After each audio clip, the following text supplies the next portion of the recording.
El aire olía a electricidad estática y a hierro oxidado. Era la tarde del 4 de agosto del año 1265 y el cielo sobre el valle de Ipsham parecía haberse cerrado como un párpado enfermo sobre la tierra de Inglaterra. No era una tormenta común. Las crónicas de los monjes, escritas con manos temblorosas a la luz de las velas en abadías lejanas, nos cuentan que aquel día la oscuridad fue tan absoluta que los hombres no podían ver la punta de sus propias espadas. El sol se había negado a ser testigo de lo que estaba a punto de ocurrir. En medio de esa penumbra sobrenatural, en una loma rodeada por las aguas serpenteantes del río Avon, un hombre aguardaba su final. Simón de Montfort. El gran conde, el hombre que había osado soñar con un parlamento, el amigo íntimo que se convirtió en el carcelero del rey, miraba hacia el horizonte. Pero no veía salvación. Veía estandartes. Miles de ellos. Estandartes que se acercaban con el ritmo lento e inexorable de una marea negra.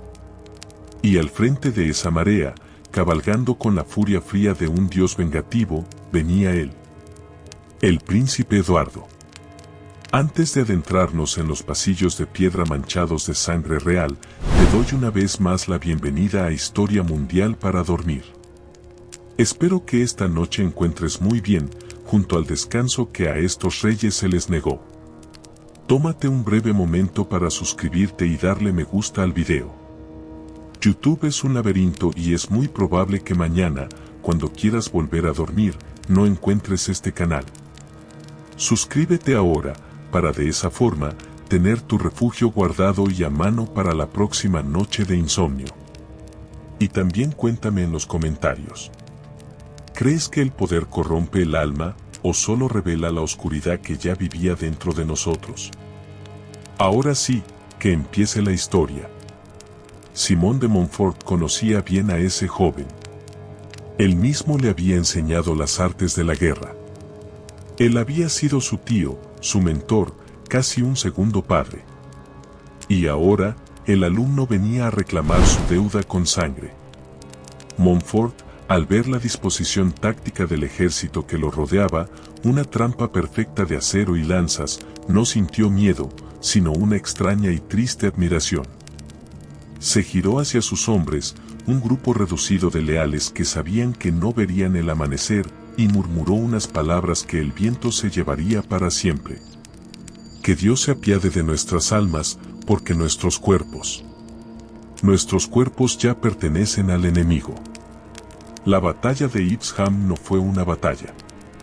Fue una ejecución ritual bajo la lluvia. El príncipe Eduardo, alto, desgarbado, con esa energía nerviosa que luego lo convertiría en leyenda y pesadilla, había dado una orden que rompía con todos los códigos de la caballería medieval.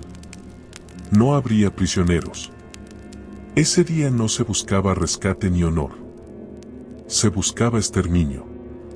Los truenos estallaban coordinados con el choque de los escudos. El ejército real, superando en número a los rebeldes por una margen absurda, cerró el círculo. Fue una carnicería metódica. Los hombres de Montfort fueron despedazados mientras la tormenta arreciaba, convirtiendo el verde valle en un lodazal de barro rojo y vísceras. El viejo rey Enrique III, prisionero de los rebeldes, fue lanzado al suelo, gritando su identidad para que sus propios soldados no lo atravesaran con sus lanzas en la confusión de la penumbra.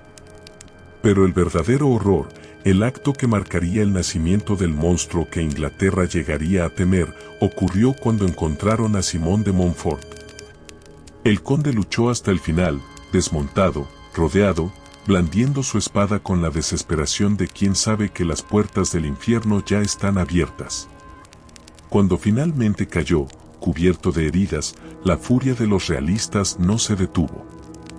La muerte no fue suficiente castigo para la traición. Lo que siguió fue un desmembramiento primitivo, una profanación que buscaba borrar no solo la vida del hombre, sino su humanidad. Le cortaron las manos.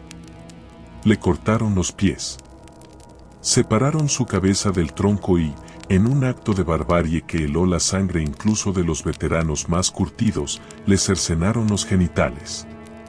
Aquellos trozos de carne, que alguna vez fueron el hombre más poderoso de Inglaterra, fueron enviados como macabros trofeos a diferentes rincones del reino. Su cabeza, dicen, fue enviada al castillo de Bigmore, para que la esposa de uno de sus enemigos pudiera contemplar la mueca vacía de la derrota. El príncipe Eduardo observó todo aquello. No apartó la mirada. Con apenas 26 años, de pie bajo la lluvia torrencial, con la armadura empapada y el olor a cobre llenándole los pulmones, Eduardo aprendió la lección más importante de su vida. La piedad es un lujo que los reyes no pueden permitirse. La traición se paga con la aniquilación total. Y el orden, ese orden sagrado que mantiene al mundo girando, solo puede construirse sobre una montaña de huesos rotos. Allí, entre el barro y la sangre de su antiguo mentor, murió el joven príncipe y nació el rey de hierro. Nació Eduardo I. Tras la matanza, el silencio volvió a Inglaterra, pero era un silencio tenso, el tipo de silencio que hay en una habitación cuando alguien deja de respirar. El viejo rey Enrique III, un hombre piadoso pero débil, amante del arte y de la belleza, retomó el trono, pero era una figura de cera, un fantasma que ocupaba la silla real. El verdadero poder, la espada que sostenía la corona, estaba ahora en manos de su hijo.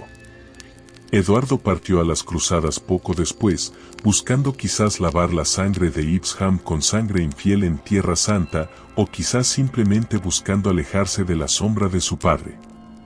Pero en 1272, mientras cruzaba las tierras de Sicilia en su viaje de regreso, le llegó la noticia. El viejo rey había muerto. Enrique había exhalado su último suspiro en el Palacio de Westminster, dejando atrás un reino agotado y una abadía a medio construir. Eduardo no se apresuró. No corrió de vuelta a Inglaterra. Sabía que nadie, absolutamente nadie, se atrevería a cuestionar su derecho al trono. El miedo que había sembrado en Evesham seguía fresco. Tardó 2 años en volver, paseándose por Europa con la calma de un depredador que sabe que la presa no tiene a dónde ir. Cuando finalmente pisó suelo inglés en agosto de 1274, la gente contuvo el aliento. La coronación fue un espectáculo de magnificencia y terror. Allí estaba él. Eduardo I. Sanquilargo, lo llamaban susurrando, por sus piernas interminables que le daban una estatura gigantesca para la época. Medía más de 1,88 m, una torre humana que miraba a todos desde arriba. Su aspecto físico imponía respeto y miedo a partes iguales. Tenía el cabello claro que con los años se tornaría blanco como la nieve, y uno de sus párpados caía ligeramente sobre el ojo, dándole una expresión perpetua de escrutinio siniestro, una herencia genética de su padre. Aunque ceseaba levemente al hablar, nadie se reía. Cuando Eduardo hablaba, los salones quedaban en silencio absoluto. Su temperamento era volcánico, legendario. Se contaba que una vez, en un ataque de ira, le arrancó un puñado de pelos a su propio hijo de la cabeza. En otra ocasión, un cobrador de impuestos entró a sus aposentos con malas noticias y cayó muerto ahí mismo, fulminado por un infarto provocado por el puro terror que le inspiraba la presencia del rey. Este no era un rey de poetas y arquitectos como su padre. Este era un rey de abogados y de soldados. Un rey que creía en la ley, sí, pero en la ley impuesta por el martillo. Su visión para Gran Bretaña no era la de una convivencia pacífica entre vecinos, sino la de una sumisión total bajo una sola corona. La suya. Miró hacia el oeste, hacia las montañas neblinosas de Gales. Allí, el príncipe Llewellyn ap Gruffydd, el último gran líder galés, se negaba a doblar la rodilla. Eduardo no envió diplomáticos. No envió cartas con sellos de cera pidiendo negociaciones. Eduardo envió al ejército. Y no solo soldados. Llevó consigo a miles de albañiles, carpinteros y picapedreros. Lo que hizo en Gales no fue solo una conquista. Fue una asfixia programada. Eduardo construyó un anillo de castillos de piedra, colosos grises que se alzaban contra el cielo verde. Caernarfon, Combe, Harlech, Beaumaris. Fortalezas diseñadas no solo para defender, sino para intimidar, para recordarles a los galeses cada mañana al despertar que su libertad había terminado. Eran monumentos a la dominación, dientes de piedra clavados en la garganta de una nación orgullosa. La campaña fue brutal. Los bosques fueron talados para abrir caminos, las leyes galesas abolidas y los símbolos de su cultura aplastados. Cuando Llywelyn murió en una escaramuza y su cabeza fue enviada a Londres para pudrirse en una pica, Eduardo no celebró. Simplemente asintió. El oeste era suyo. Para sellar su victoria y humillar aún más a los vencidos, invistió a su propio hijo, nacido en el castillo de Caernarfon, como el primer príncipe de Gales inglés. Un título nacido del robo y la sangre, que perduraría por siglos. Pero la ambición de Eduardo era un pozo sin fondo. Sus ojos pálidos se volvieron entonces hacia el norte. Hacia Escocia. Aquella tierra de brezos, lagos oscuros y hombres duros como el granito. La situación en Escocia era un caos tras la muerte de su rey, y Eduardo, actuando como un juez imparcial, fue invitado a arbitrar la disputa por la sucesión. Fue como invitar al lobo a cuidar del rebaño. Eduardo llegó, escuchó, y lentamente, con la precisión de un abogado demoníaco, manipuló la situación hasta que los nobles escoceses se encontraron atrapados en sus redes legales, obligados a reconocerlo como su señor supremo.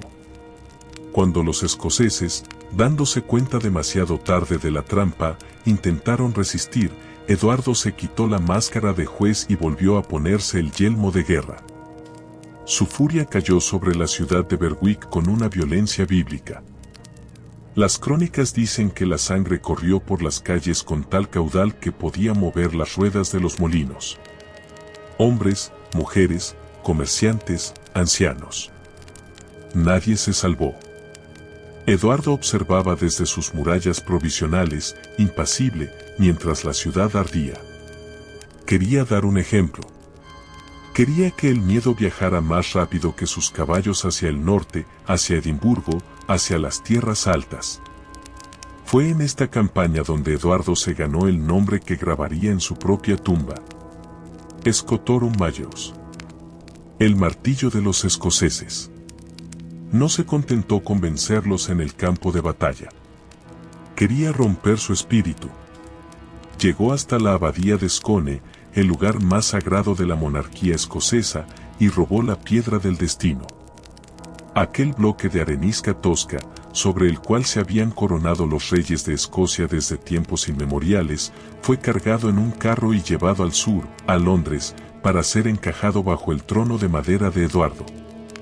Era el mensaje final. Vuestros reyes ya no existen.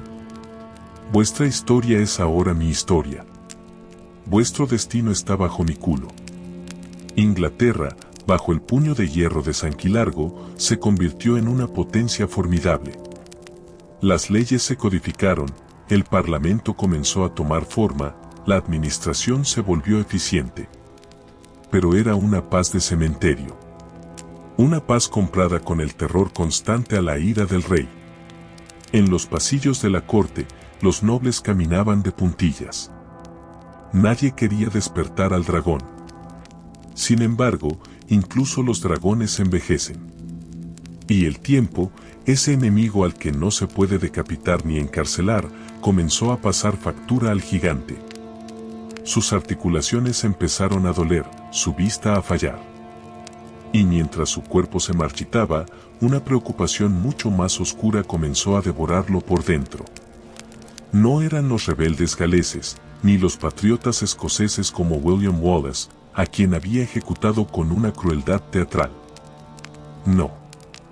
Su mayor miedo, su mayor decepción, vivía bajo su propio techo. Eduardo miraba a su hijo. su heredero. El futuro Eduardo II. Y lo que veía le revolvía el estómago. El viejo rey era un hombre de guerra, de caza, de torneos violentos. Un hombre que olía a caballo y a cuero. Su hijo era diferente. El joven príncipe era alto y fuerte como su padre, sí, tenía la estampa de un Plantagenet, pero su espíritu era de otra naturaleza. Prefería la compañía de los artesanos, de los actores, de los cavadores de zanjas y de los remeros. Le gustaba la música, el teatro, las telas finas. Pero lo que realmente enfurecía al viejo rey no eran las aficiones de su hijo, sino su corazón. El príncipe desarrollaba apegos intensos, obsesivos, dependientes. Se entregaba a sus favoritos con una pasión que el viejo Eduardo consideraba una debilidad mortal. Un rey no puede amar a un súbdito más que a su propio reino.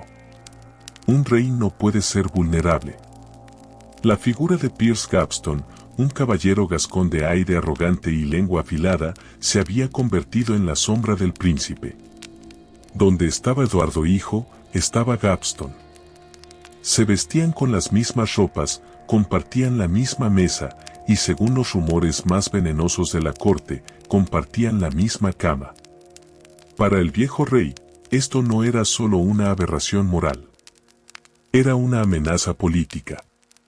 Veía como su hijo, el futuro de su dinastía, se convertía en una marioneta en manos de un advenedizo.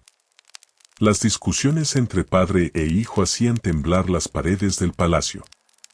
Gritos, insultos y el silencio aterrado de los sirvientes al otro lado de las puertas. «Hijo de una perra», le gritó una vez Eduardo a su heredero, agarrándolo por el pelo y arrancándole mechones en un ataque de frustración impotente. ¿Crees que te he dado reinos para que se los regales a este bufón? El viejo león sentía que su legado se le escurría entre los dedos. Había conquistado Gales, había martillado Escocia, había reformado la ley inglesa.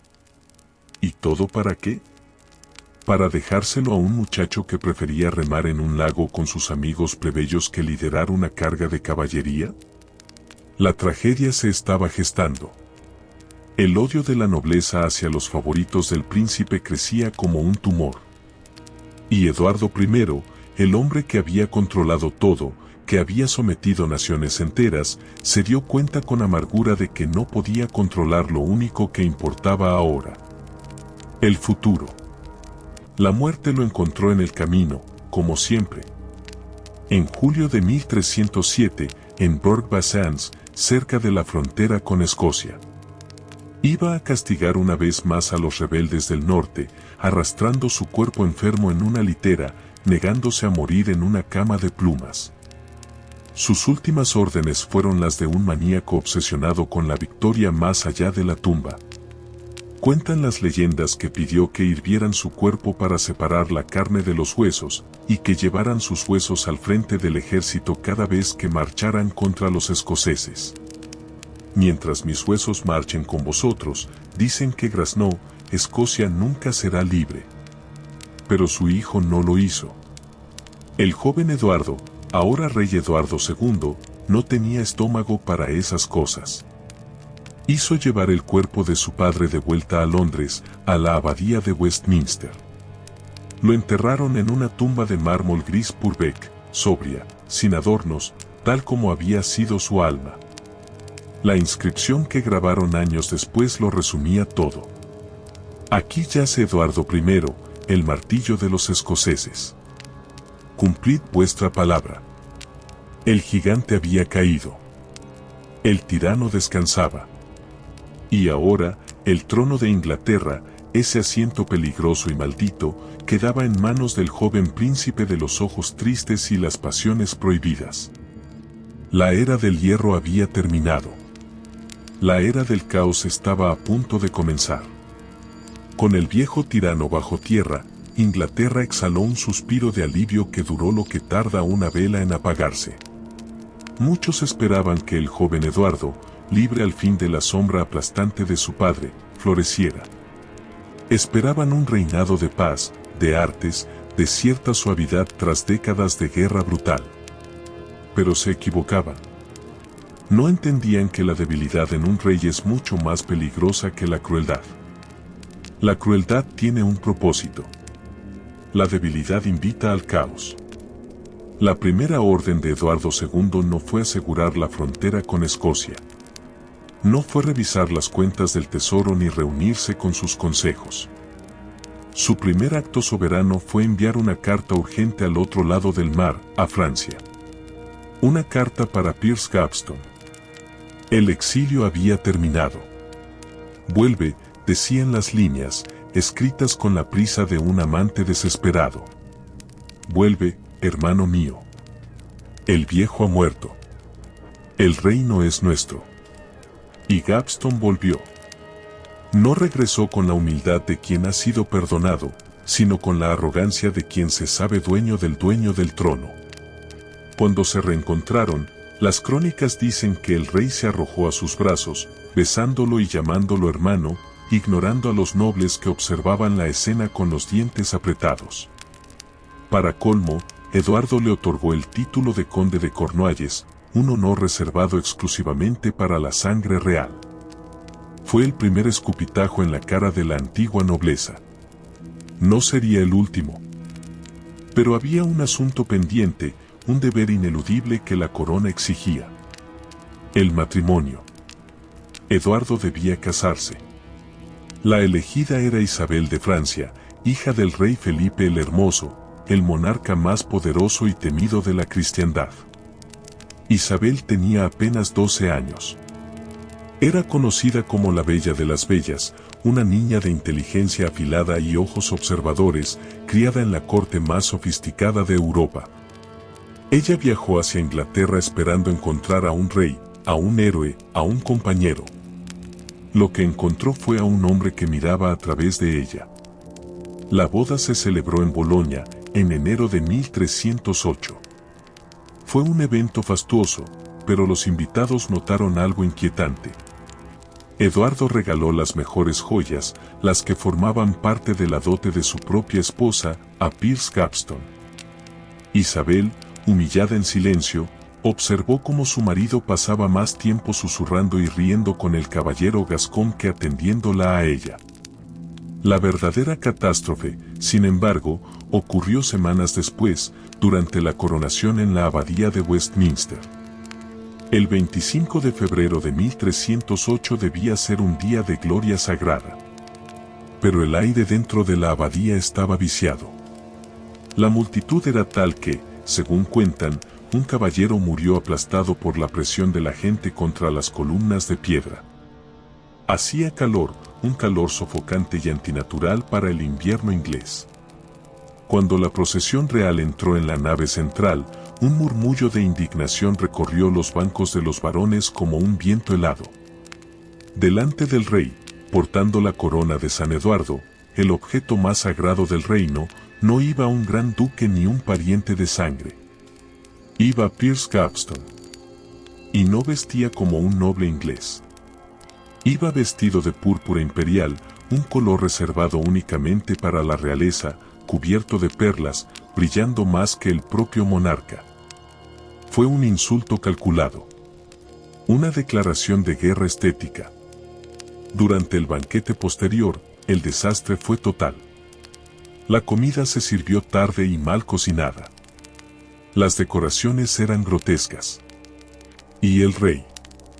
El rey ignoró a su joven esposa francesa y a sus poderosos tíos para sentarse junto a Gaveston, compartiendo bromas privadas mientras la corte hervía de rabia. Isabel de Francia, con solo 12 años pero con el orgullo de la dinastía de los Capetos corriendo por sus venas, entendió ese día que su matrimonio no sería una historia de amor, sino una batalla por la supervivencia. Allí, entre platos fríos y risas ajenas, comenzó a forjarse el acero en el alma de la que luego llamarían la loba de Francia. Los varones ingleses, hombres duros, veteranos de las guerras de Sanquilargo, no iban a tolerar esto. Se reunieron en las sombras. Nombres poderosos, nombres antiguos. Tomás de Lancaster, primo del rey y el hombre más rico del país después de la corona.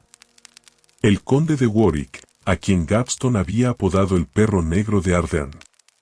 Si me llama perro, gruñó Warwick acariciando la empuñadura de su daga, seguro que tendré oportunidad de morderle. La tensión escaló durante los siguientes años. El reino se paralizó. Los varones, agrupados bajo el nombre de los lores ordenantes, impusieron restricciones al rey. Le obligaron a firmar documentos que limitaban su poder. Pero sobre todo, exigían una cosa: la cabeza del favorito. O al menos, su destierro eterno. Eduardo se resistió. Lloró, rogó, prometió reformas, todo para mantener a su lado a su amado Piers. Lo envió a Irlanda, luego lo trajo de vuelta. Jugó al gato y al ratón con los hombres más peligrosos de su reino, subestimando el odio que había sembrado. No entendía que para estos hombres, Gaveston no era solo un rival político. Era una enfermedad que infectaba el cuerpo místico del rey. Y las enfermedades se cortan. Finalmente, en 1312, la presa se rompió. Gaveston había regresado una vez más, desafiando las órdenes de exilio bajo pena de muerte y excomunión. Los varones ya no enviaron pergaminos. Enviaron ejércitos. Fue una cacería humana a través de Inglaterra.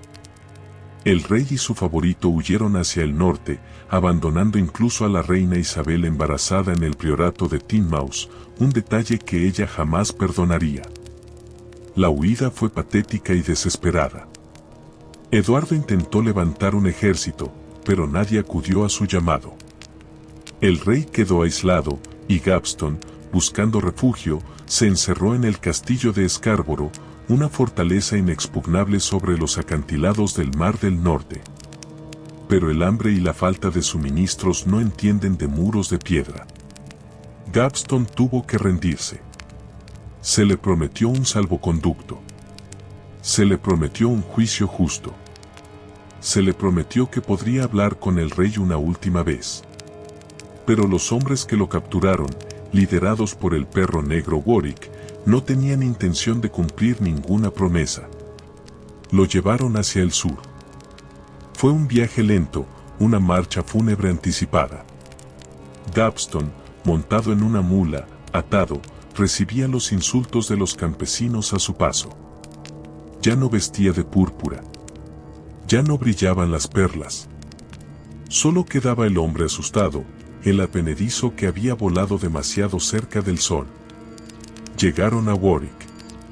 Allí, en el gran salón del castillo, se celebró un juicio sumario a la luz de las antorchas. Tomás de Lancaster presidía, mirando a Gaveston con ojos de hielo. No hubo defensa. No hubo testigos. La sentencia estaba escrita desde hacía años. Muerte, sentenció Lancaster. Muerte al traidor. Muerte al brujo que ha hechizado la mente del rey. Al amanecer del 19 de junio de 1312, lo sacaron del castillo.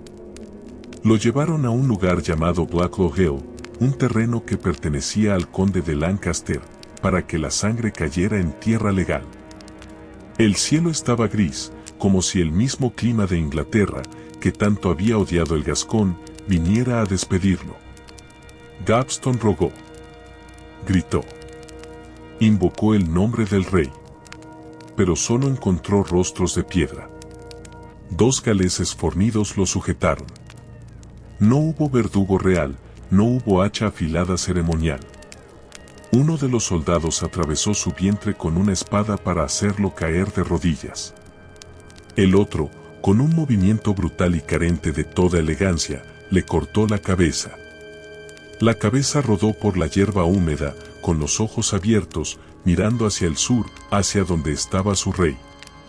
Dejaron el cuerpo allí, tirado, donde cayó. Los grandes condes, Lancaster, Warwick, Hereford, montaron en sus caballos y se alejaron, convencidos de que habían hecho un servicio a la patria. Creían que, muerto el perro, se acabaría la rabia. Creían que, sin Gaveston, Eduardo volvería a ser un rey sensato, que la pesadilla había terminado. Cuán equivocados estaban. Cuando la noticia llegó a oídos de Eduardo II, no hubo estallido de furia inmediato.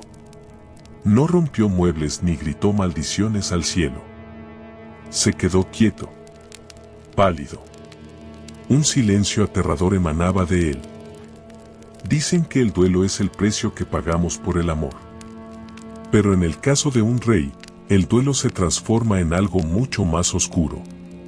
Eduardo ordenó recoger el cuerpo de su amado. Lo hizo embalsamar con especias costosas y lo mantuvo insepulto, en un ataúd vigilado por monjes que rezaban día y noche, porque juró que Gaveston no sería enterrado hasta que él hubiera vengado cada gota de su sangre.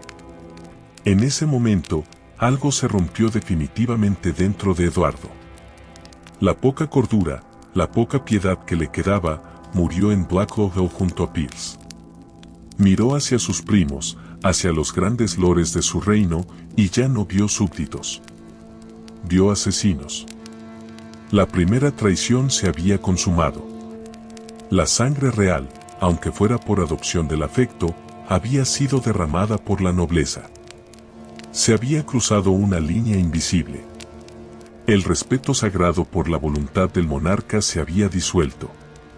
Y mientras Eduardo velaba el cadáver de su hermano, en el norte, otra amenaza se levantaba. Roberto Bruce, rey de los escoceses, miraba hacia el sur y veía un reino dividido, un rey débil y unos varones rebeldes. Veía su oportunidad. La maldición de los Plantagenet no era solo la traición externa. Era la incapacidad de escapar de sus propios demonios. Eduardo I había dejado un legado de violencia. Eduardo II estaba a punto de convertir esa violencia en una tragedia griega que arrastraría a todo el reino al abismo. El escenario estaba listo para el siguiente acto.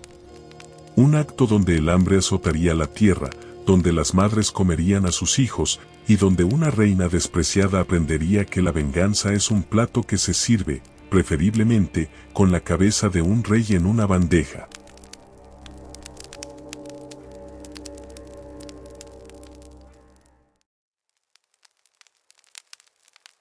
Dicen que el hombre es el único animal que tropieza 2 veces con la misma piedra.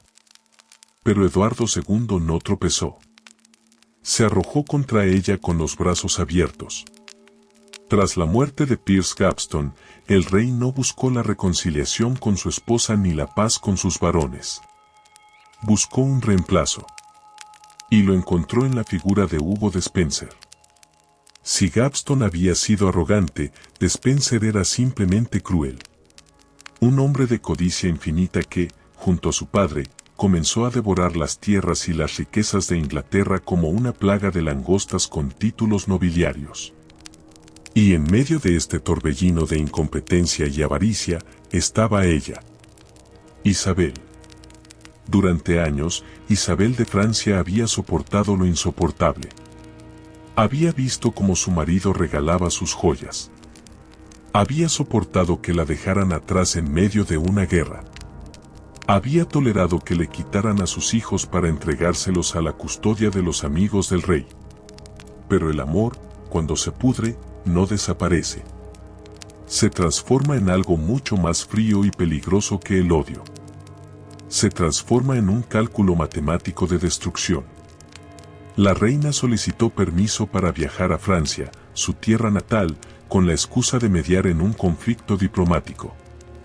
Eduardo, en su ceguera, la dejó ir. Incluso le permitió llevarse al hijo mayor de ambos, el futuro heredero, para que rindiera homenaje al rey francés. Fue el error que le costaría la corona y la vida. En la corte de París, Isabel dejó de ser la esposa sumisa. Se vistió de negro, el color de las viudas, declarando ante toda Europa que, aunque su marido vivía, su matrimonio había muerto. Y allí, en el exilio, encontró a otro náufrago del odio hacia Eduardo. Roger Mortimer. Mortimer era un varón poderoso de las marcas galesas que había escapado de la Torre de Londres drogando a sus guardias. Era un hombre de acción, rudo, inteligente y letal. Todo lo que Eduardo no era. Se convirtieron en amantes. Pero no fue un romance de trovadores. Fue una alianza política sellada con sábanas de seda y promesas de sangre. Juntos, la loba y el rebelde comenzaron a reunir un ejército de mercenarios. Sonido de olas chocando contra casco de madera, transición. En septiembre de 1326, la flota invasora desembarcó en la costa de Suffolk. No encontraron resistencia. Inglaterra estaba harta. El reinado de Eduardo II y los de Spencer había sido un fracaso tan absoluto que los nobles, el clero y el pueblo ya no recibieron a la reina invasora como a una libertadora. La caída fue rápida y vergonzosa. El rey huyó hacia el oeste, arrastrando sus tesoros, pero sus aliados se evaporaron como la niebla al amanecer. Los de Spencer fueron capturados y ejecutados con una brutalidad que recordaba a los viejos tiempos. Ahorcados, destripados y descuartizados ante el júbilo de la multitud. Eduardo fue capturado en los bosques de Gales. Ya no parecía un rey. Estaba sucio, hambriento y aterrorizado. Lo llevaron al castillo de Kenilworth, y allí ocurrió una escena que rompió el corazón de la monarquía sagrada. Una delegación del parlamento se presentó ante él. Le dijeron que ya no era digno de reinar. Le exigieron que abdicara en favor de su hijo. Eduardo, vestido de negro, sollozó. Apenas podía mantenerse en pie. Entre lágrimas, renunció a la corona, disculpándose por no haber sido el rey que su pueblo merecía. Fue un momento de patetismo absoluto. El hombre que había nacido para gobernar imperios ahora pedía perdón por existir. Pero la abdicación no era suficiente. Mientras Eduardo respirara, sería un peligro. Siempre habría alguien dispuesto a conspirar para restaurarlo en el trono. Isabel y Mortimer lo sabían. Y la solución que encontraron fue enviarlo al lugar más seguro y oscuro de Inglaterra. El castillo de Berkeley. Berkeley no era una prisión. Era una tumba para vivos. El rey caído fue confiado a dos hombres de confianza de Mortimer. Thomas Gurney y John Maltravers. Su misión no era solo custodiarlo, sino quebrarlo. Lo encerraron en una celda pequeña, húmeda y fría. Según las crónicas, intentaron matarlo de 1000 formas sutiles sin dejar marcas. Le daban de comer sobras podridas. Le negaban el sueño. Lo obligaban a afeitarse con agua fría sacada de una zanja lodosa, mientras él lloraba diciendo que al menos sus lágrimas eran agua tibia y limpia. Pero Eduardo tenía la constitución de un Plantagenet. Era fuerte como un toro.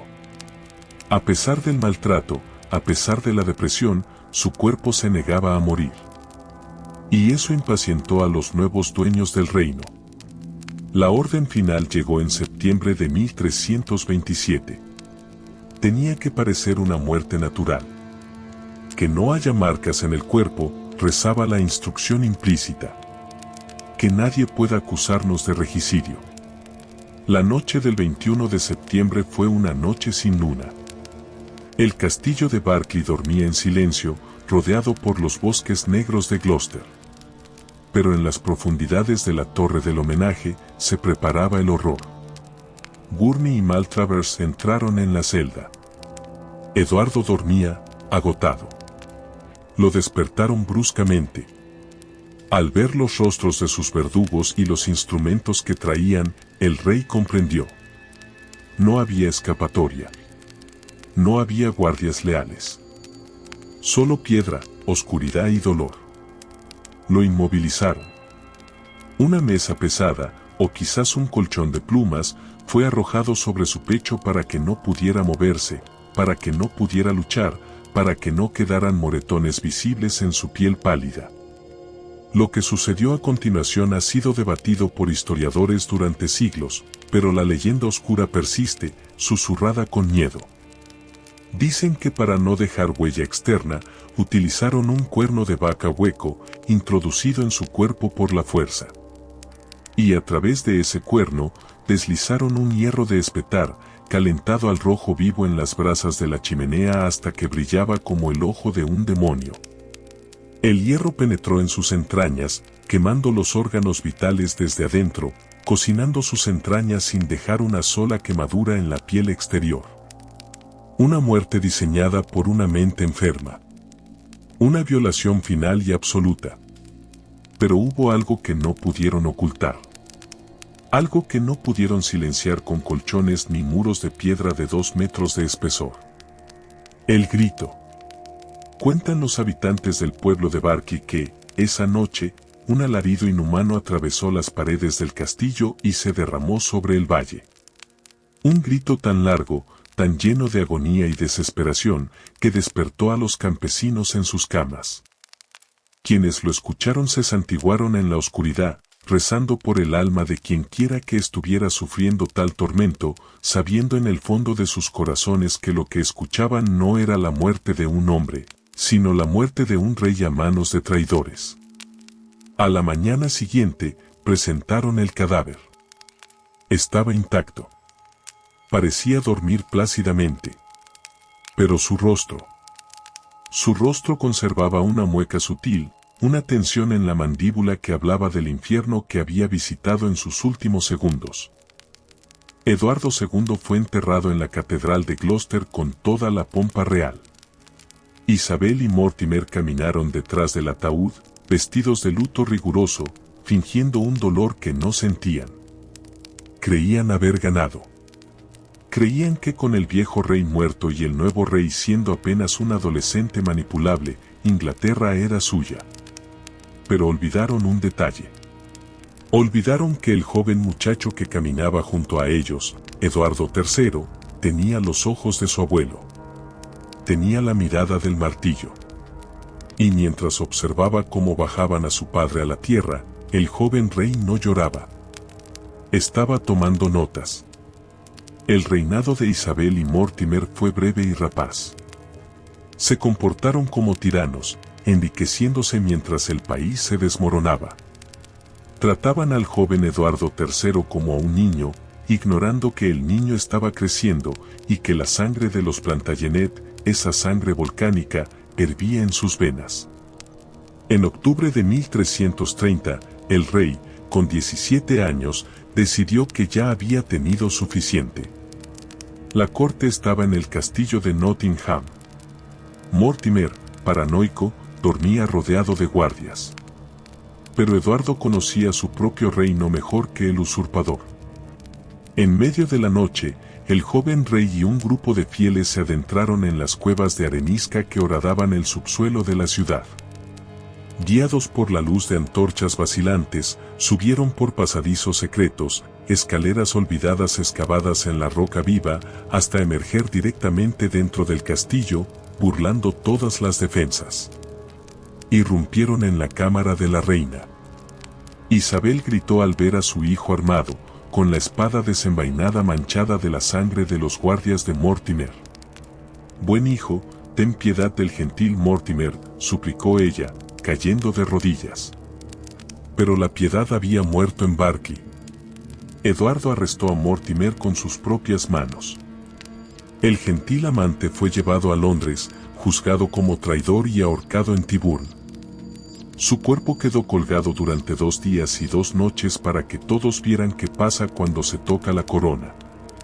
A su madre, la loba, le perdonó la vida, pero le quitó el poder. La encerró en un castillo dorado, Castle Resen, donde viviría el resto de sus días atormentada por fantasmas, dicen que volviéndose loca lentamente, viendo en las sombras al marido que había mandado asesinar. Con los traidores purgados, Eduardo III se irguió sobre Europa. Era el rey perfecto.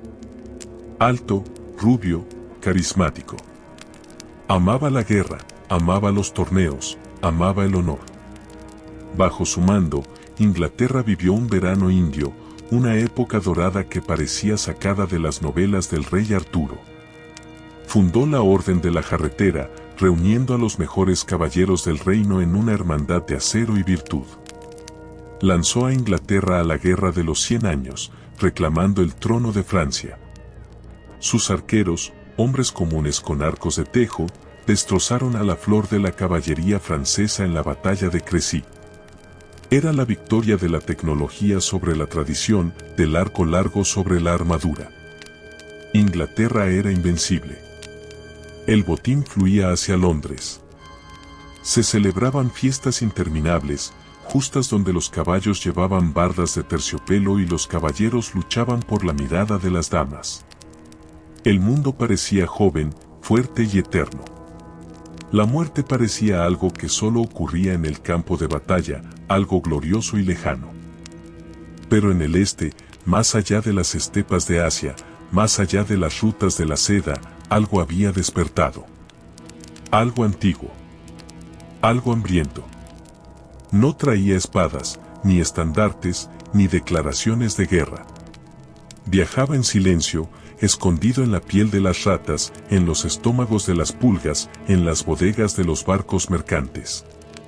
El jinete pálido había montado su caballo y se dirigía hacia Inglaterra. Era el verano de 1348. Pero no fue un verano de sol y cosechas doradas. Las crónicas nos dicen que llovió. Llovió día tras día, semana tras semana, hasta que los campos de Inglaterra se convirtieron en pantanos y el grano se pudrió en los tallos. Había una humedad enfermiza en el aire, una pesadez que hacía difícil respirar, como si el cielo estuviera demasiado bajo. Los astrólogos miraban las estrellas y veían conjunciones malignas. Saturno, Júpiter y Marte se alineaban en Acuario, presagiando desastres. Pero el desastre no vino de las estrellas. Vino del mar. Llegó en un barco mercante procedente de Gascuña que atracó en el puerto de Melcombe-Regis, en la costa de Dorset. Los estibadores que se acercaron para descargar las telas y el vino notaron algo extraño. El silencio en la cubierta. La forma errática en que la nave se mecía en las aguas grises. Cuando subieron a bordo, encontraron a la tripulación. Algunos ya estaban muertos, con los cuerpos retorcidos en posturas de agonía final. Otros, los que aún respiraban, los miraron con ojos vidriosos, febriles, suplicando agua con lenguas negras e hinchadas. Traían especias, traían sedas, pero también traían pasajeros invisibles. Entre las cuerdas, entre los sacos de grano, corrían las ratas negras. Y en el pelaje de las ratas, viajaban las pulgas. Nadie lo sabía entonces, pero aquel barco era el caballo de Troya del Apocalipsis. La enfermedad desembarcó. No pidió permiso. No respetó fronteras ni rangos. Al principio, fueron rumores susurrados en las tabernas de la costa.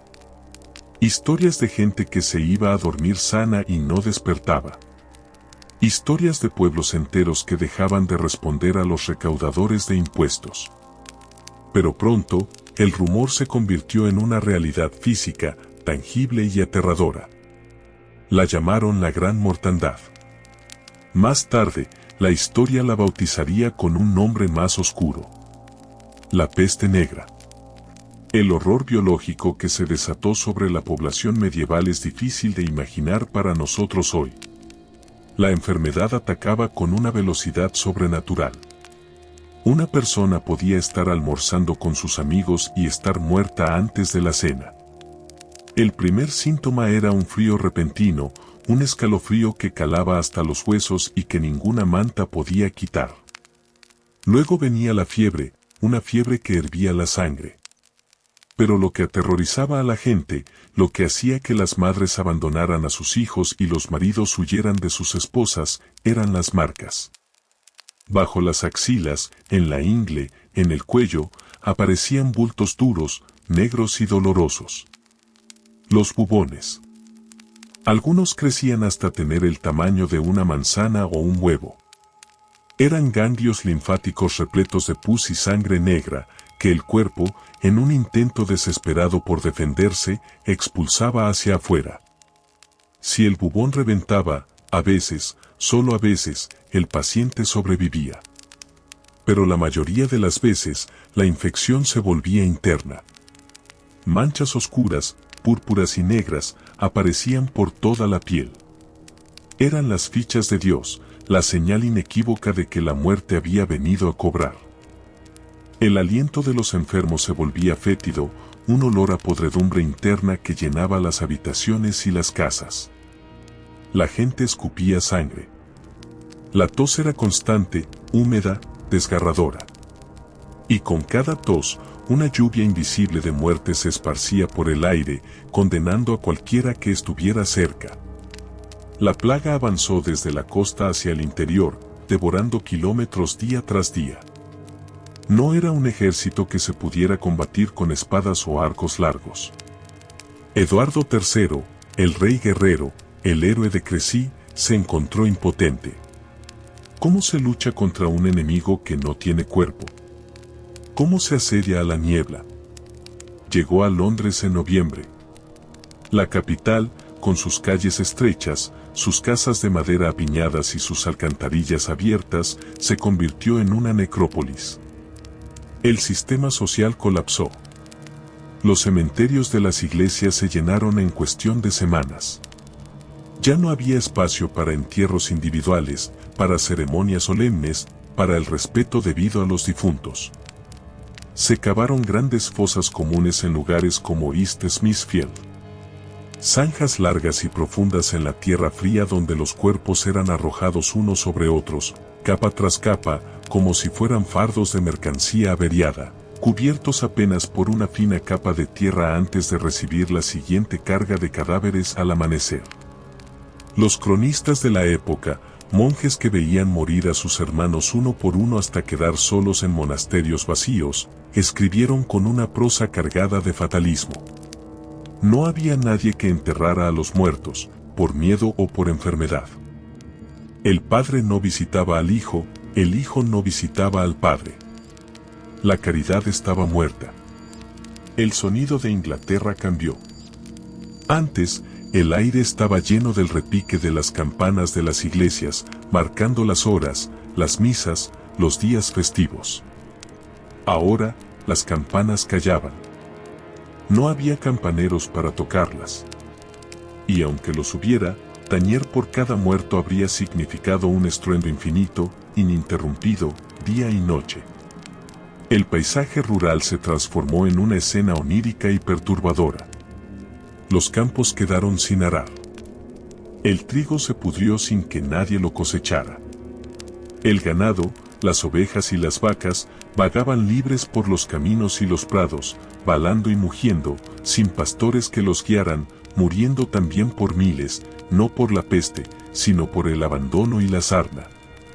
Las aldeas quedaron desiertas, con las puertas de las cabañas abiertas golpeando con el viento, los hogares fríos, y los platos de comida a medio terminar sobre las mesas, cubiertos de polvo. La psicología de la nación se quebró. La edad de oro de la caballería, esa fantasía de honor y gloria que Eduardo había construido, se disolvió ante la realidad brutal de la carne corrupta. La gente creía que era el fin del mundo. Que Dios, finalmente harto de los pecados de la humanidad, había decidido borrar su creación. Surgieron los flagelantes. Hombres y mujeres que recorrían los caminos azotándose las espaldas con látigos con puntas de metal, cantando himnos lúgubres, intentando comprar el perdón divino con su propio dolor. Otros se entregaron al hedonismo desesperado, bebiendo y festejando en las tabernas, gastando todo lo que tenían, pensando: comamos y bebamos, que mañana moriremos.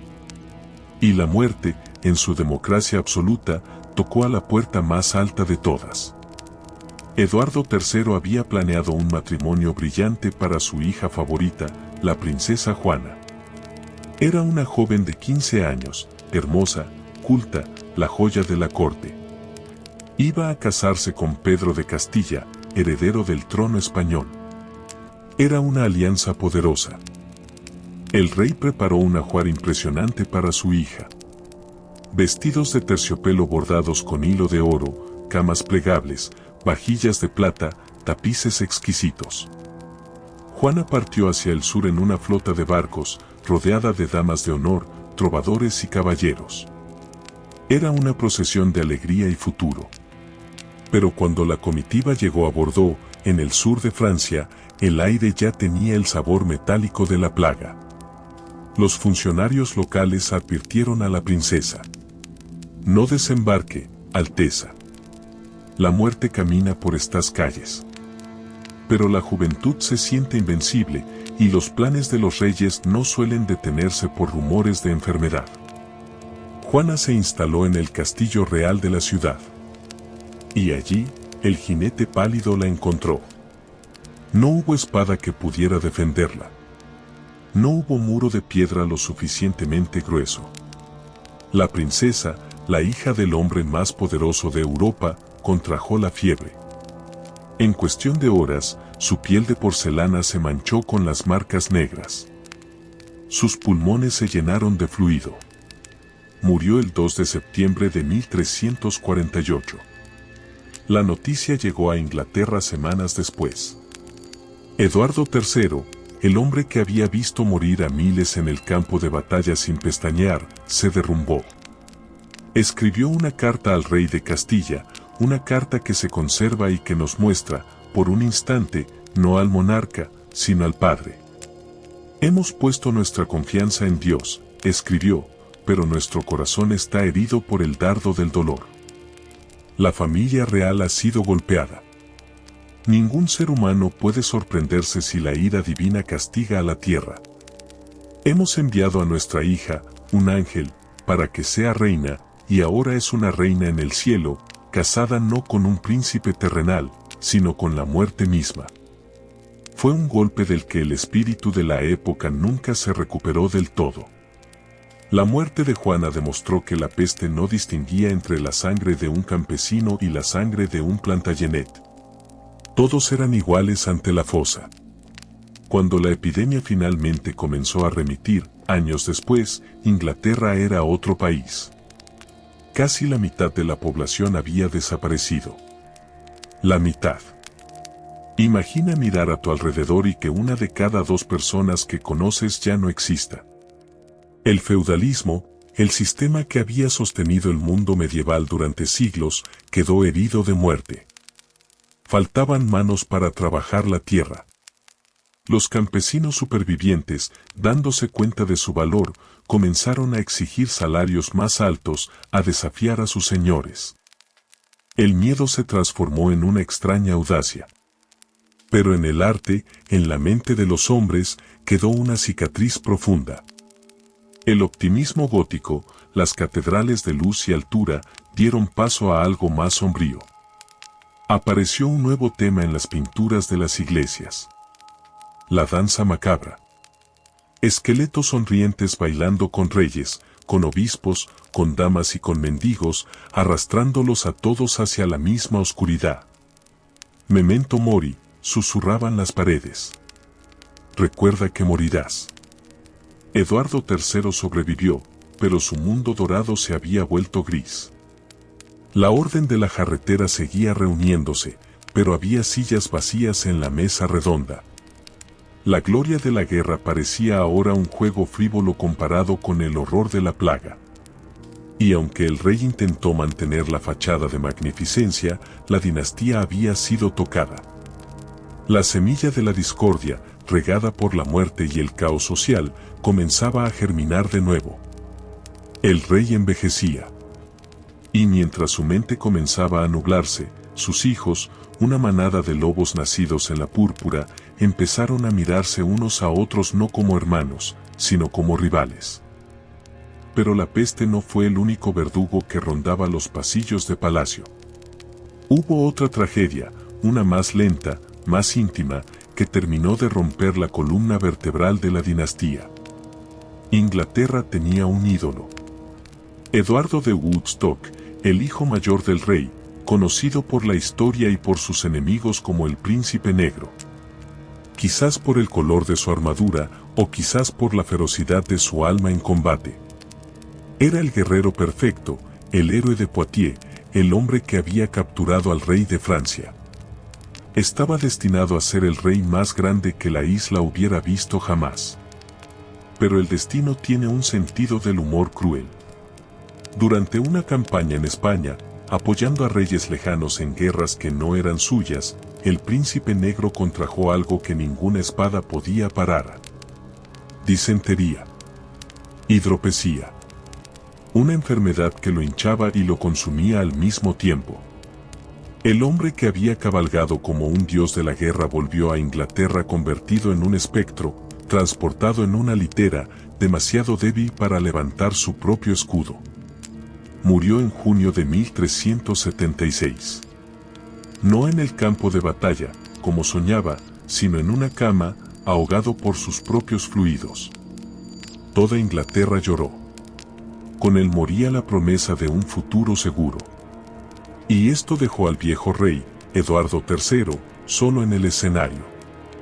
El final de Eduardo III es una de las lecciones más tristes sobre la futilidad del poder. El rey que había fundado la Orden de la Jarretera, el conquistador de Francia, el sobreviviente de la peste, cayó en la senilidad. Su mente, antes brillante y afilada como un diamante, se volvió borrosa. Pasaba los días mirando al vacío en el Palacio de St. al oeste de Londres. Ya no gobernaba.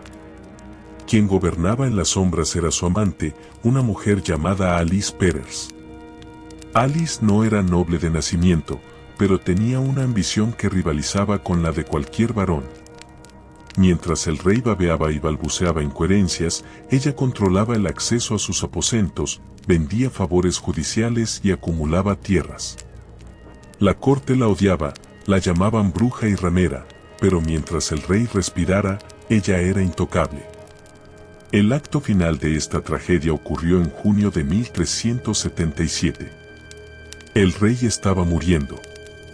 Su respiración era un estertor rasposo. Los cortesanos, viendo que el sol se ponía, abandonaron el palacio uno por uno para ir a rendir pleitesía al nuevo heredero, el niño Ricardo. Los sirvientes, viendo que ya no había nadie que les diera órdenes ni pagas, comenzaron a saquear las habitaciones.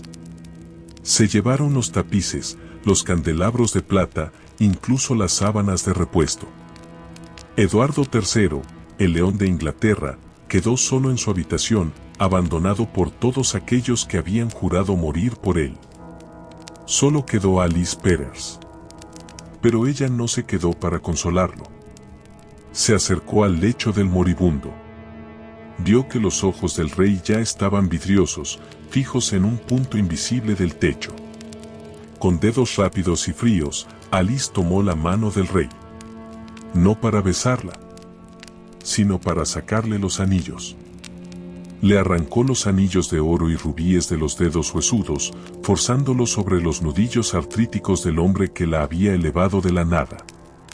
Luego, guardó las joyas en su bolsa, echó una última mirada indiferente al cuerpo que aún respiraba con dificultad y salió de la habitación, dejando al monarca más grande de su era morir en completa soledad, despojado hasta de su dignidad final. Solo un pobre sacerdote, que vagaba por los pasillos vacíos, entró más tarde por piedad. Le puso un crucifijo en las manos al rey. Eduardo, en un último momento de lucidez, besó la cruz, murmuró la palabra Jesús y dejó de existir. Así terminó la edad de los gigantes. Entre el silencio de la peste, la muerte prematura del héroe y el robo mezquino de una amante, la corona pasaba ahora a un niño de 10 años. Un niño hermoso, de cabellos dorados y rostro angelical, que había visto demasiado dolor para su corta edad. Ricardo II. El último de la línea directa. El rey que creería ser un dios y terminaría muriendo de hambre en una celda oscura.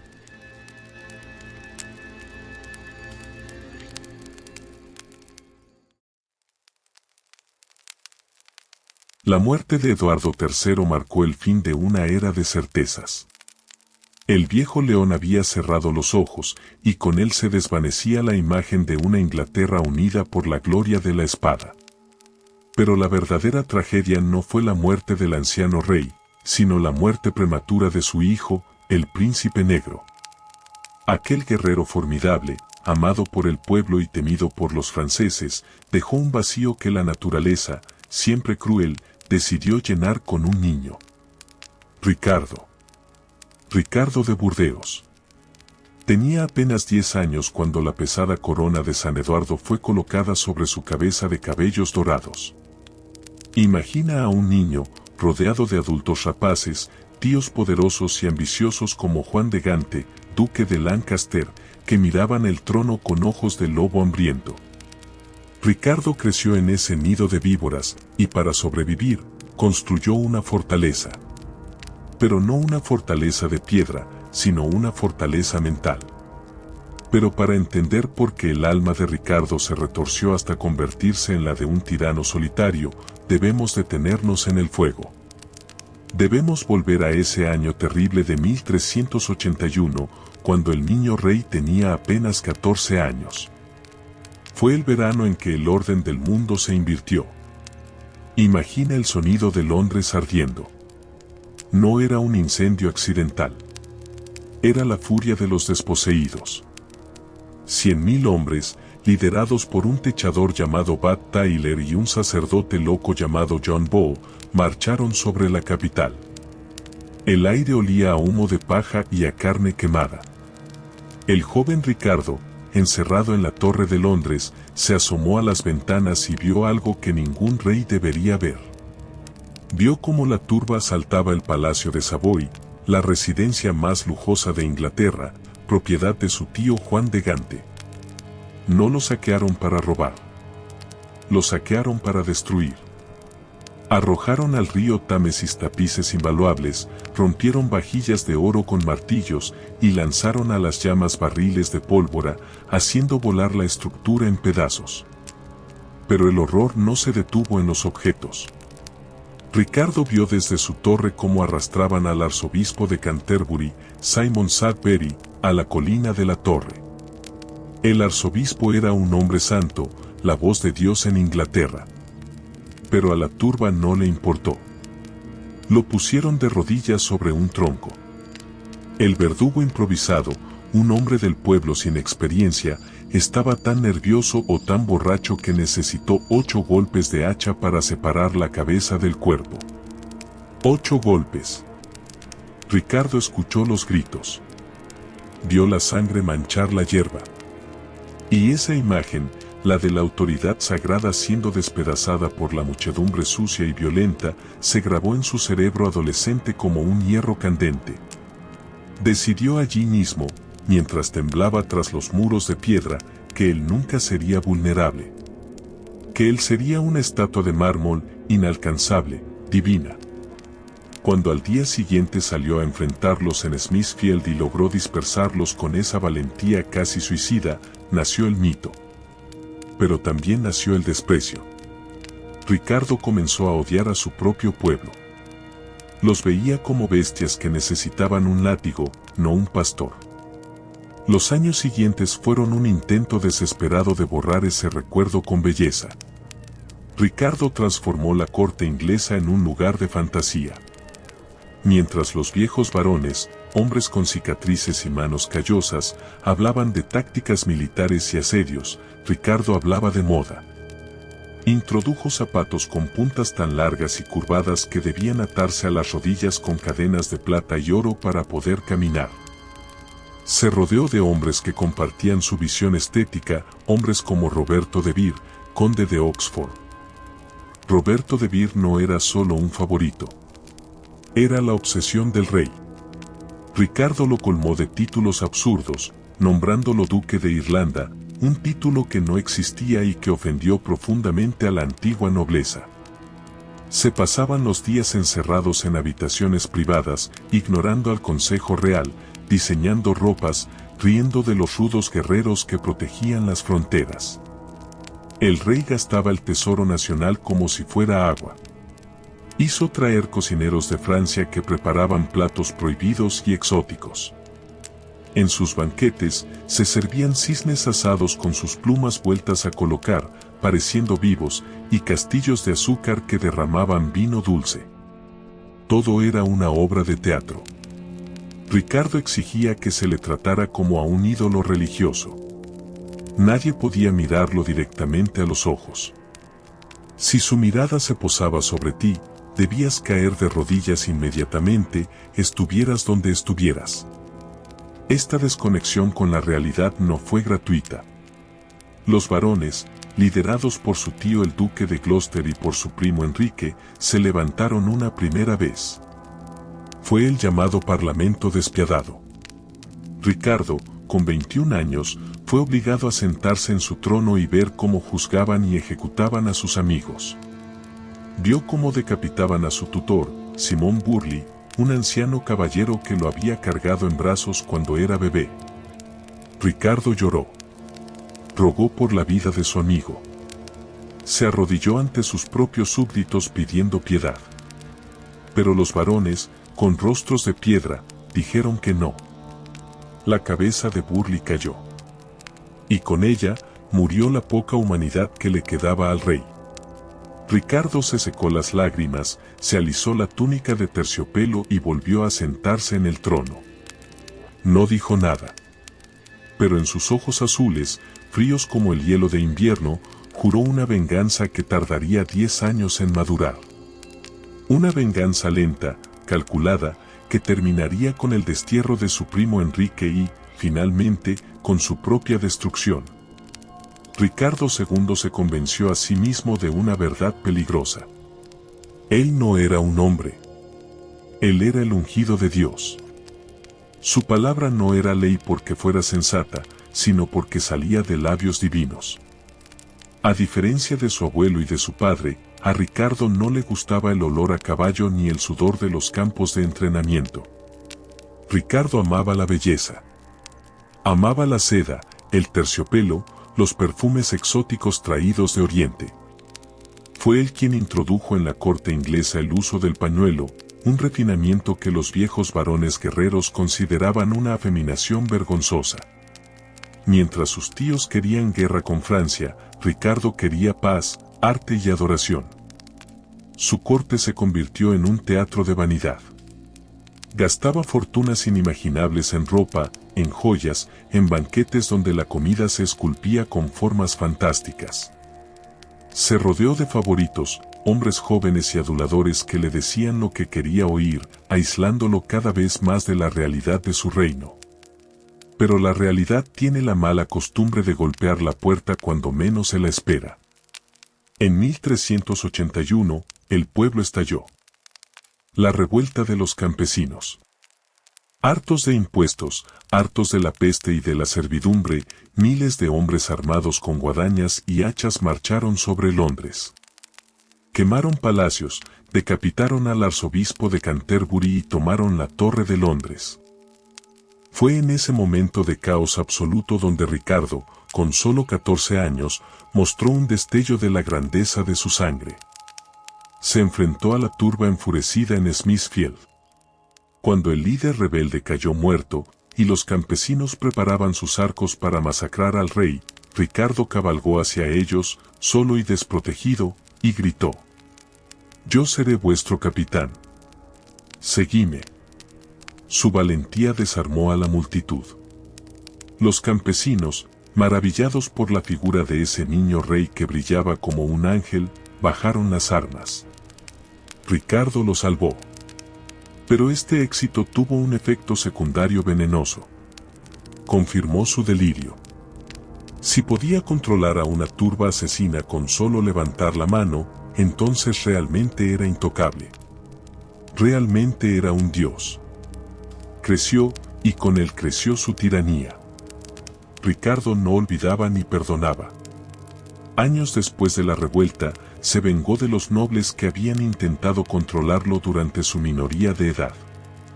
Ejecutó a sus enemigos, desterró a sus críticos y convirtió el parlamento en una mera extensión de su voluntad. Mandó construir un gran salón en Westminster, con un techo de vigas de roble que es una maravilla de la ingeniería, solo para tener un escenario digno de su magnificencia. En ese salón, tenía un trono elevado, y obligaba a cualquiera que pasara frente a él, incluso si el trono estaba vacío, a hacer una reverencia hasta el suelo. Pero en las sombras, su tío, Juan de Gante, el hombre más rico y poderoso de Inglaterra, observaba. Juan de Gante era el pilar que sostenía el reino, odiado por muchos, pero respetado por todos. Tenía un hijo. Enrique Bolingbroke. Enrique y Ricardo eran primos. Habían nacido con meses de diferencia. Pero eran como el agua y el aceite. Ricardo era etéreo, caprichoso, delgado. Enrique era un hombre de acción, un soldado pragmático, un político hábil. Ricardo sentía una envidia profunda y paranoica hacia su primo. Veía en él todo lo que él no era. Un hombre capaz de liderar hombres. El destino de la dinastía se selló en 1398. Tras una disputa entre Enrique Bolingbroke y el duque de Norfolk, Ricardo decretó que ambos debían resolver su honor en un juicio por combate. Un duelo a muerte. El día señalado, miles de personas se reunieron en Coventry. Los caballeros, armados y montados, esperaban la señal. El aire vibraba de tensión. Pero justo cuando las lanzas iban a bajar, Ricardo se puso de pie y arrojó su bastón al suelo. «Deteneos», ordenó. No permitió el combate. En su lugar, dictó sentencia. Al duque de Norfolk lo desterró de por vida. Y a su primo, a Enrique Bolingbroke, lo desterró por 10 años. Fue una jugada maestra, o eso creyó él. Se deshacía de sus rivales sin derramar sangre. Enrique aceptó la sentencia con estoicismo y partió hacia Francia. Pero al año siguiente, ocurrió lo inevitable. El viejo Juan de Gante murió. Aquí, Ricardo II cometió el error que destruiría su mundo. Según la ley, según la tradición sagrada, las inmensas tierras, los castillos y la fortuna de Lancaster debían pasar a su hijo, Enrique. Pero Ricardo, cegado por la codicia y el rencor, cambió las reglas. Decretó que el destierro de Enrique era ahora perpetuo y confiscó toda la herencia de los Lancaster para la corona. Robó la herencia de su primo. Rompió el contrato sagrado de la propiedad y la sucesión. Los nobles de Inglaterra temblaron. Si el rey podía robarle al hombre más poderoso del reino, ¿qué les impediría robarles a ellos? Ricardo había cruzado una línea invisible. Había dejado de ser un rey para convertirse en un ladrón coronado. Creyéndose seguro, Ricardo cometió su última imprudencia. Partió hacia Irlanda con su ejército para sofocar una rebelión menor, dejando a Inglaterra desprotegida, hervidero de descontento. Mientras el rey jugaba a la guerra en los pantanos irlandeses, en las costas de Yorkshire, en un lugar desolado llamado Ravenspool, 3 barcos aparecieron en el horizonte. Enrique Bolingbroke había vuelto. No traía un gran ejército. Apenas unos pocos caballeros leales. Cuando pisó la arena de la playa, se arrodilló y besó la tierra de sus padres. Juró ante los hombres que salieron a recibirlo que no venía a buscar la corona. «Solo vengo a reclamar lo que es mío», dijo. «Vengo por la herencia de mi padre». Pero la mentira, aunque dicha con voz suave, seguía siendo mentira.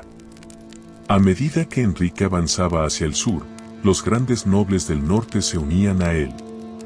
Los Percys, los Nevilles. Familias poderosas que veían en Enrique la oportunidad de librarse del tirano narcisista. Su pequeño grupo de caballeros se convirtió en un ejército. Y el ejército se convirtió en una avalancha. Cuando Ricardo regresó apresuradamente de Irlanda, se encontró con un reino que ya no era suyo. Sus castillos se rindieron sin disparar una flecha. Sus soldados desertaron. El dios en la tierra se quedó solo. La confrontación final tuvo lugar en el castillo de Flint, en Gales. Ricardo, asomado a las murallas, vio el mar de estandartes de su primo rodeando la fortaleza. No hubo batalla. Enrique Bolingbroke entró en el patio del castillo, todavía armado, pero se arrodilló ante Ricardo. Mi señor, dijo Enrique.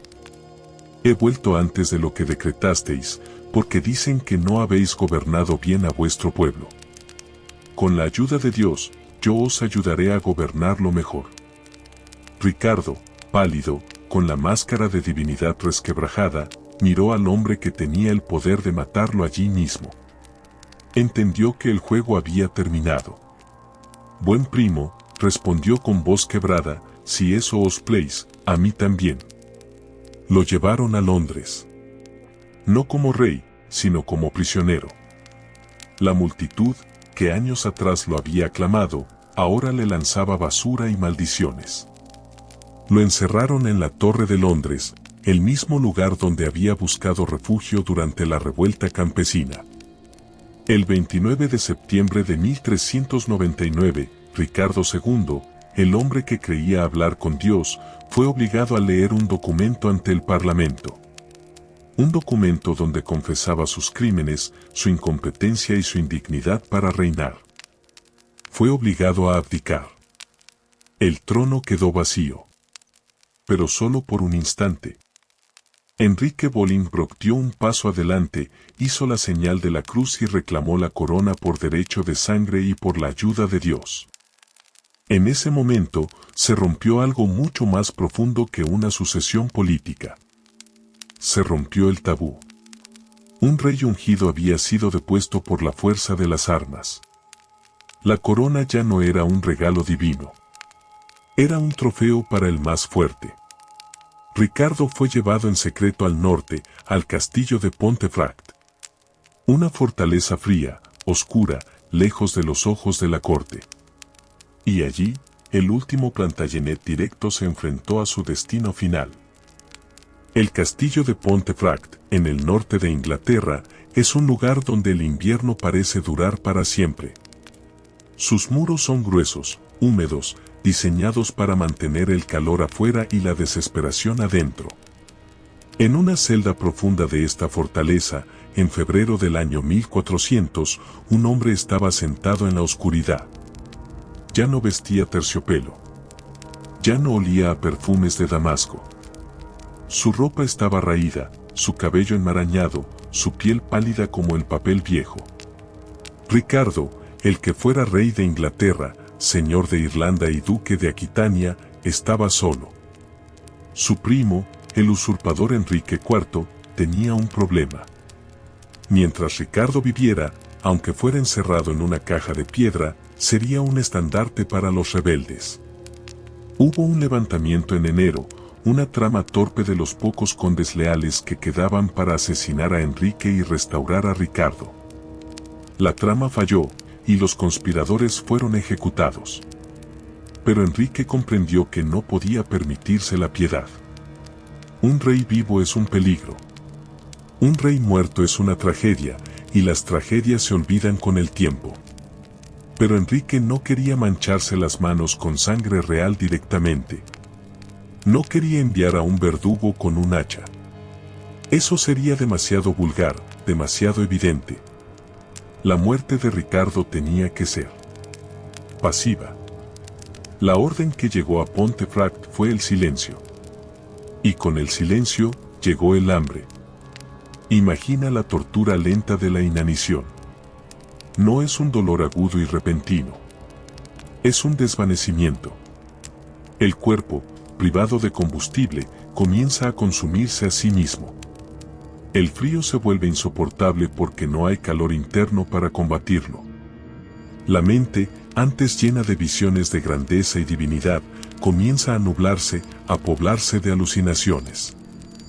Dicen que Ricardo pasaba las horas hablando con fantasmas. Quizás veía a su abuelo Eduardo III mirándolo con decepción. Quizás veía a su esposa fallecida, Ana de Bohemia, extendiéndole la mano. O quizás solo veía la oscuridad absoluta de su celda, preguntándose por qué Dios, su Dios, el que lo había ungido con aceite sagrado, lo había abandonado en el vientre de esa bestia de piedra. El 14 de febrero, día de San Valentín, la llama se apagó. El último Plantagenet de la línea directa, el rey que quiso ser sol, murió de hambre y frío, acurrucado en un rincón sucio, sin nadie que le sostuviera la mano, sin extremaunción, sin gloria. Tenía 33 años. La misma edad de Cristo. Una ironía final que seguramente no se le escapó en sus últimos delirios. Enrique IV hizo traer el cuerpo a Londres. Lo expuso en la Catedral de San Pablo. Dejó el rostro descubierto para que todos vieran que el viejo rey estaba muerto. Quería mostrar que la era de Ricardo había terminado. Pero al mirar ese rostro demacrado, la gente no sintió alivio. Sintió miedo. Y ahora, demos un salto adelante. Volvamos a la figura oscura que usurpó el trono, Enrique IV. Habíamos dicho que enfermó, pero debemos detenernos en el horror de su castigo, porque los contemporáneos lo vieron como la prueba viviente de la maldición Plantagenet. Enrique había sido un hombre hermoso, fuerte, un torneo viviente. Pero apenas la corona sagrada tocó sus sienes, su cuerpo comenzó a rebelarse. Fue en el año 1405 cuando la cosa apareció. No era lepra común. Los médicos reales, aterrados, no sabían cómo nombrarla. Empezó con una picazón violenta debajo de la piel, como si miles de hormigas corrieran por sus venas. Luego, aparecieron las pústulas. Grandes bultos rojos que supuraban un líquido fétido y que cubrieron su rostro, deformando sus facciones nobles hasta convertirlo en un monstruo. El rey, el hombre más poderoso de Inglaterra, apestaba. La corte murmuraba. Decían que era el castigo por haber ejecutado a un arzobispo. Decían que era el fantasma de Ricardo II, cobrando su deuda desde la tumba. Enrique intentaba ocultarse, pasaba largas temporadas en cama, gritando de dolor cuando las sábanas rozaban su piel en carne viva. Pero su tormento no era solo físico. Era espiritual. Una profecía le había dicho que moriría en Jerusalén. Enrique, aferrándose a esta esperanza, planeó durante años una gran cruzada. Creía que si lograba llegar a Tierra Santa y liberar el Santo Sepulcro, Dios perdonaría su pecado de usurpación y limpiaría su piel. Ahorró dinero. Preparó barcos. Soñaba con el sol de Oriente. Pero la maldición tiene un sentido de la ironía cruel. Un día, mientras rezaba en la abadía de Westminster, pidiendo perdón por sus crímenes, sufrió un colapso. Cayó al suelo, convulsionando, con la boca llena de espuma. Sus sirvientes lo arrastraron rápidamente a la habitación más cercana para que no muriera en el suelo frío de piedra. Lo acostaron junto al fuego. Cuando el rey recuperó la conciencia, débil, con la vista nublada por la muerte que ya lo acariciaba, preguntó dónde estaba. «Mi señor», le dijo un monje tembloroso, «estáis en la habitación del abad. Esta sala se llama la Cámara de Jerusalén». Enrique cerró los ojos y, dicen, sonrió con amargura. La profecía se cumplía. No moriría como un héroe en Tierra Santa luchando por la fe. Moriría como un usurpador podrido en una habitación fría de Londres, a solo unos metros de donde había robado la corona. Jerusalén no era su salvación. Era su trampa final. Su hijo, el joven Enrique, el futuro Enrique V, estaba a su lado. El viejo rey, mirando a su heredero con ojos legañosos y moribundos, le susurró su última confesión, una frase que resume toda la tragedia de esta familia. «Hijo mío, solo Dios sabe con qué derecho obtuve esta corona. Y con qué dolor la he conservado». El príncipe, joven, ambicioso y libre de culpa, le respondió: «Con la espada la ganaste, padre, y con la espada la defenderé». Enrique IV exhaló su último aliento el 20 de marzo de 1413. La corona pasó de una cabeza podrida a una cabeza joven. Pero la sangre derramada, la sangre de Ricardo en Pontefract, la sangre de los campesinos en Londres y la sangre de la legitimidad rota, seguía ahí, latente, esperando brotar de nuevo en los campos de batalla de las dos rosas. Enrique había conseguido la corona, sí. Pero con la corona, heredó la maldición. Su reinado no fue el amanecer glorioso que prometió. Fue una pesadilla constante de 14 años. Desde el momento en que se sentó en el trono usurpado, la tierra pareció rechazarlo. Hubo rebeliones en el norte, rebeliones en el oeste con los galeses liderados por Owen Glyndŵr. Enrique tenía que cabalgar constantemente de una punta a otra del reino, apagando incendios que él mismo había provocado. Y luego estaba la enfermedad. Los cronistas medievales, que veían la mano de Dios en todo, no dudaron en señalarlo. Poco después de la ejecución del arzobispo Scroope, otro acto de tiranía de Enrique, el rey empezó a pudrirse en vida. Una enfermedad misteriosa atacó su piel. Algunos decían que era lepra. Otros decían que era un fuego que le quemaba la carne. Su rostro se desfiguró. El hombre fuerte y apuesto que había desembarcado en Ravensbrück se convirtió en un recluso encorvado, que ocultaba su cara y gritaba de dolor por las noches. La corona le pesaba físicamente. Dicen que no podía dormir. Que el insomnio era su compañero de cama más fiel. Inquieta yace la cabeza que lleva la corona, escribiría Shakespeare siglos después pensando en él. Enrique IV murió en 1413, en la cámara de Jerusalén de la abadía de Westminster, consumido por la culpa y la enfermedad, dejando un reino exhausto y una pregunta sin respuesta. ¿Por qué importaba tanto esta usurpación? El rey Eduardo III tuvo muchos hijos. El primero fue el príncipe negro, padre del trágico Ricardo. El segundo fue Lionel de Amberes. El tercero fue Juan de Gante. Y el cuarto fue Edmundo de York. Cuando Ricardo murió sin hijos, la corona, según las leyes estrictas de la herencia, debería haber pasado a los descendientes del segundo hijo, Lionel. Esa era la línea legítima. La línea de la familia Mortimer, que luego se fusionaría con la casa de York. Pero Enrique era hijo de Juan de Gante, el tercer hijo. Al tomar el trono por la fuerza, Enrique saltó por encima de la línea de sucesión superior. Dijo al mundo: el derecho de sangre no importa. Importa quien tiene el ejército más grande. Mientras Enrique y su hijo, el futuro héroe Enrique V, fueron reyes fuertes y ganaron batallas, nadie dijo nada. El poder calla las bocas. Pero las ofensas de sangre nunca se olvidan.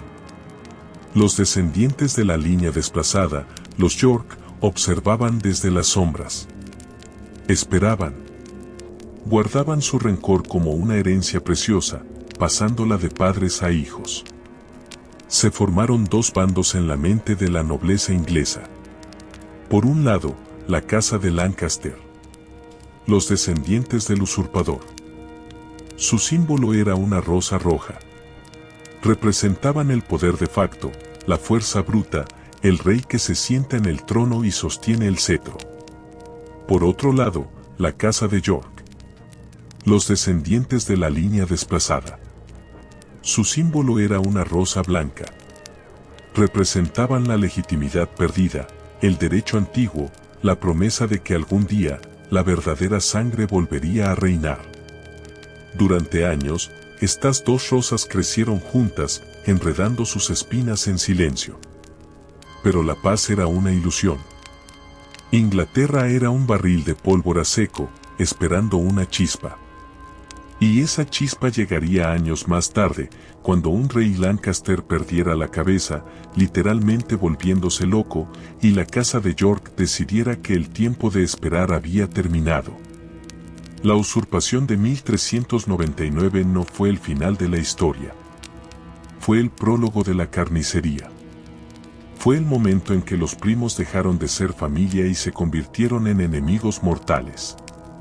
Los Plantagenet, la dinastía que había construido castillos que tocaban el cielo, que había conquistado Gales, humillado a Escocia y reclamado Francia, estaba a punto de autodestruirse en la guerra civil más sangrienta de la historia de la isla. Pero los gritos de la batalla de Teutón, la nieve manchada de sangre y la caída final de los reyes son historias para otra noche. Por ahora, quédate con esta imagen. Un rey muriendo de hambre en la oscuridad de Pontefract. Y afuera, bajo la nieve de invierno, dos rosales. Uno rojo. Uno blanco. Ambos preparándose para florecer en un jardín de tumbas.